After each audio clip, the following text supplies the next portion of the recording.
నారా చంద్రబాబు నాయుడు గారి నాయకత్వంలో కూటమి ప్రభుత్వం ఏర్పడి 6 మాసాలు దాటిపోయింది.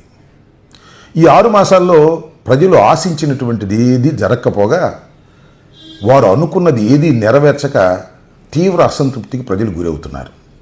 చంద్రబాబు నాయుడు గారు వస్తారు అధికారంలోకి, ఆర్థికంగా ఈ రాష్ట్రం పరుగెత్తుంది, ఆయన సంపద సృష్టిస్తాడు, దానితో పాటుగా రాజధాని ఒకటేనని ప్రకటిస్తాడు. కాబట్టి ఈ ప్రాంతం అంతా అద్భుతంగా అభివృద్ధి చెందుతుంది, భూముల రేట్లు పెరుగుతాయి అని ఊదరగొట్టేశారు. చివరికి రాని వచ్చాడు అధికారంలోకి. మామూలు అధికారం కాదు, 164 సీట్లతో బ్రహ్మాండమైన ఆధిక్యతతో ప్రమాణ స్వీకారం చేశారు చంద్రబాబు నాయుడు గారు. మరి చంద్రబాబు నాయుడు గారు చెప్పినవి లేదు, చంద్రబాబు నాయుడు గారి తరపున పత్రికలు ఊదరగొట్టినవి జరిగాయి. 6 నెలల్లో జరిగేటటువంటి అవకాశం ఉందని ప్రజలు నమ్ముతున్నారా? అలాంటిది ఏమీ కనిపించడం వల్ల అది చంద్రబాబు నాయుడు గారు వస్తే అమరావతి అమెరికా అయిపోతుంది, అమరావతి పరుగులు తీస్తుంది, అమరావతిలో భూములు పెరిగిపోతాయి అని భావించి చంద్రబాబు నాయుడు గారు అధికారంలోకి వస్తాడని నమ్మిన వారు ఎగబడి డబ్బులు అప్పు చేసి భూములు కొన్నటువంటి సందర్భాలు కోకొల్లలుగా ఉన్నాయి అమరావతిలో. నిజంగానే చంద్రబాబు నాయుడు గారు అధికారంలోకి రాగానే ప్రమాణ స్వీకారం చేయగానే నిజంగానే భూములకు రెక్కలు వచ్చేసినట్టుగా విపరీతంగా పెరిగిపోయాయని ప్రచారం జరిగింది. హైదరాబాదులో ఉన్నటువంటి రియల్ ఎస్టేట్ పీపుల్ పరుగుని ఇక్కడికి వచ్చేశారు. అమరావతి, గుంటూరు, విజయవాడ పరిసర ప్రాంతాల్లో రియల్ ఎస్టేట్ ఆఫీసులు ఓపెన్ చేశారు. ఇక కొనుగోళ్లు అమ్ముకోలుకి జరుగుతాయని భావించారు. కానీ చిత్రం ఏంటో అనుకున్నదంతా 3 నాళ్ల ముచ్చటగానే మిగిలిపోయింది. ఇవాళ చూస్తే ధరలు పెరక్కపోగా కొనేవాళ్ళు లేదు, అమ్మేవాళ్ళు లేడు. అమ్మడానికి ఎవరికన్నా ముందుకు వచ్చినా వాళ్ళు అనుకున్న ధర రానటువంటి పరిస్థితి కనిపిస్తూ ఉన్నది. ఇది ఒక అనూహ్యమైన విచిత్రమైన పరిస్థితి ఇవాళ ఈ ప్రాంతంలో ఏర్పడటం, రాష్ట్రంలో ఏర్పడటం చాలా దురదృష్టకరంగా నేను భావిస్తున్నాను. ఎందుకని ఇలా జరుగుతుంది? చంద్రబాబు నాయుడు గారు ఏమి అనుభవం తక్కువవాడు కాదు కదా, 14 సంవత్సరాలు ముఖ్యమంత్రిగా చేసినటువంటి వ్యక్తి, దేశ రాజకీయాల్లోనే సుప్రసిద్ధుడు. మరి ఆయన ఈ పరిపాలన వస్తే ఎందుకు ఆయన అనుకున్నవి సాధించలేకపోతున్నారు అనే మాట ఇక్కడ మనం చర్చించుకోవాలి. ఆయన చాలా అనుభవం ఉంది, కానీ ఆయన చేసేటటువంటి పనులు మాత్రం చాలా తక్కువని, ఆయన ప్రచారం చేసుకోవటం మాత్రం చాలా ఎక్కువనేది ఒక నగ్న సత్యం.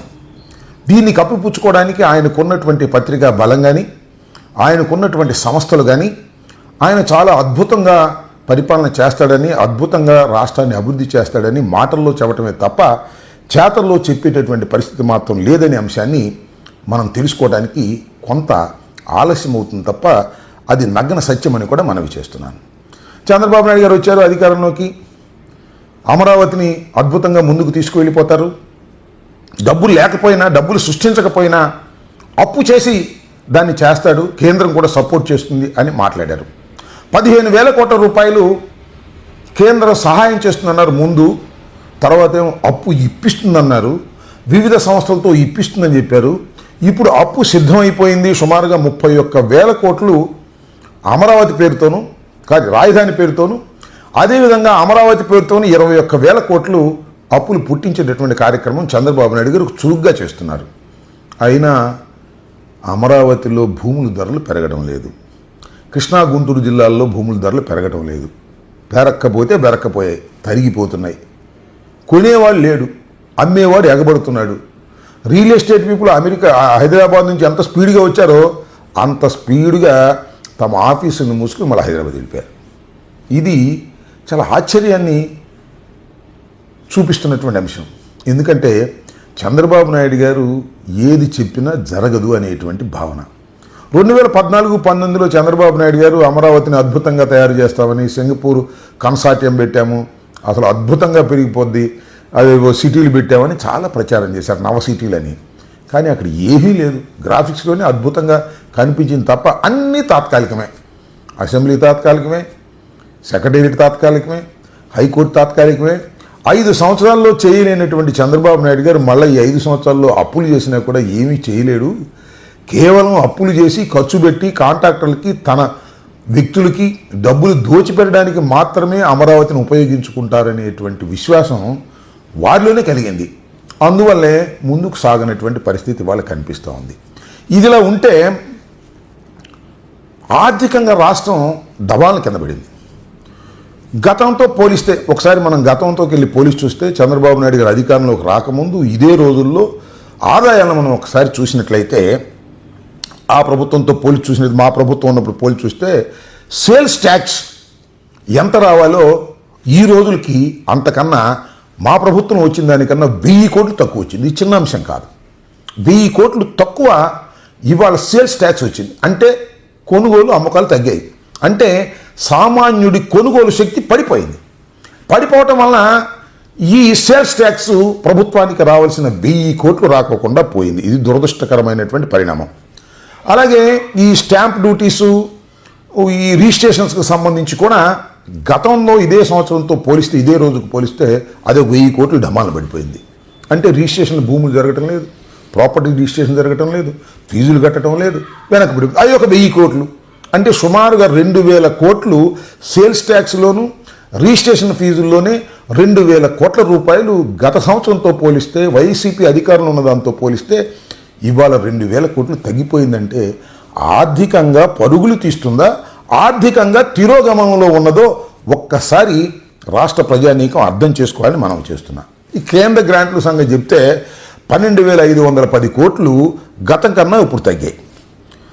అదేవిధంగా రెవెన్యూ లోటు ఇవాళ 9,742 కోట్లకు పెరిగిపోయింది. ఈ విధంగా ఆర్థికంగా చూసినట్టయితే రాష్ట్రం వెనుకబడిపోతూ ఉంది. ఆదాయాలు తగ్గిపోతున్నాయి.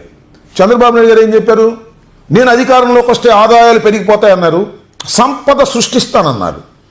సంపద సృష్టించడం ఏమిటో కానీ అప్పును మాత్రం అద్భుతంగా సృష్టించడానికి చంద్రబాబు నాయుడు గారు తాపత్రయపడే పరిస్థితి కనిపిస్తూ ఉన్నది.